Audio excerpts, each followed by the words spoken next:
So Allen's arguing in this period still the white race did not exist. He emphasizes the invention of the white race cannot be ascribed to demands by European labor Americans. They weren't demanding Africans be enslaved or anything like this. You know, so it's coming from on high. He discusses the trade in African labor. Another factor why there were so many English coming is because the Dutch were controlling the trade from Africa, and the trade routes would go to the Caribbean, but they're not coming up to Virginia particularly. So the numbers of European chattel bond laborers continued. Here in this period, 1680 to 70, 30,000 European Americans came, 24,000 were bond laborers. They still hadn't had the full turn to African labor yet, right? All right. Bacon's Rebellion, we went through that. That's the big struggle. Jamestown burning. The problem of social control in the wake of Bacon's Rebellion. And Bacon's Rebellion had been preceded by 10 laboring class and bond servants' revolts. This issue of social control was major. The problem of social control was solved by the invention of the white race. And Allen goes through this and how it gets codified in law. The codification of white supremacy, a new social status was to be contrived. White identity to set European American laborers not only at a distance from African Americans, but also to enlist them as supporters of the plantation bourgeoisie, right? So he goes through the codification of these privileges, and he talks about the presumption of liberty, the right to get married. As a chattel bond servant, you couldn't get married. So these things, see, they were rights in England, but they're no longer rights in Virginia, but now they get extended, but as privileges, racial privileges, because they're only extended to the whites, not to the Africans, right? There's also laws against free Africans, and they start imposing these, and this, you know, barring from witness, can't serve in the militia, can't resist, forbidding to be owners of bond laborers, etc. And he lists all of these. They also, and this is crucial, I think, for this day still, they propagandize the people. They got to teach the people their way, and they got to teach the people this is in their interest. So how do they do it? In that day, the principal means of mass communication were putting it on the church doors and the courthouse doors, right? And they were doing it, so they propagandized people. 1723, there's a key law passed. No free Negro, mulatto, or Indian whatsoever shall have any vote in the election. This is passed in Virginia. In England, they don't understand it. They say, well, if somebody owns property, why can't they vote? Vote, right? So Gooch, who's the governor of Virginia, breaks it down. He breaks it down, and he writes to England, and he says, we did it to fix a perpetual brand on free Negroes and mulattoes.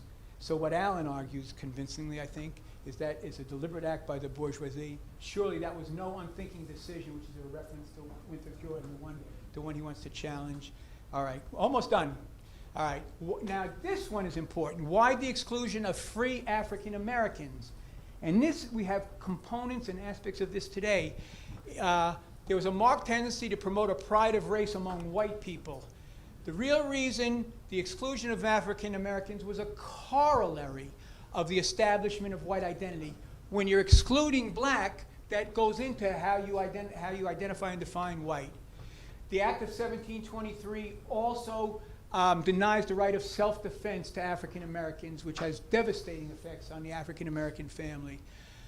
Allen points out that, and he goes through statistics, that the laborers were not promoted out of their class, and he goes through the statistics on that. He argues, as he ends Volume 2, that white race social control formation that's established in Virginia gets spread throughout the South, and then ultimately goes nationwide. His last book, Towards a Revolution in Labor History, is 2004, and he goes into, he wants to probe more deeply labor history, the question of white identity. He argues slavery was capitalism, all of the things which we've discussed before, but he challenges the great, what he calls the great white assumption, the unquestioning, indeed unthinking acceptance of the white identity of European Americans as a natural attribute rather than a social construct. He emphasizes white race as ruling class social control formation. He recommends taking up 4 struggles for the generations here today. In the future, this is in his last year, 2004, before he dies. Work to show that white supremacism is not inherited, demonstrate that white supremacism has not served the interest of the European American laborers, account for the prevalence. How do you explain? Let's address that. And by the light of history, consider ways whereby European American laboring people may cast off the stifling incubus of white identity. And key to what Alan does in that last unfinished work is he starts U.S. labor history from the premise that black labor was proletarian, and he says from that else, all else follows and changes, right? So as we close, I encourage you to remember the insights of Hubert Harrison. Politically, the Negro is a touchstone of the modern democratic idea, and true democracy and equality implies a revolution startling to even think of.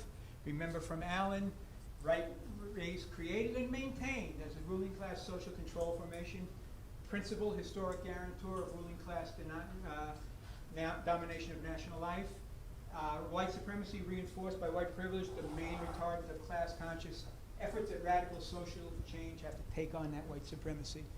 Remember the 3 previous crises, learn the lesson of history, let's not keep making these mistakes. We know what they're coming at us with, they're coming at us, you know, and we've got to be able to beat them back on that. Remember the most vulnerable point, it's what they rely on, but it's what we can beat them on. Remember the 5-stage cycle.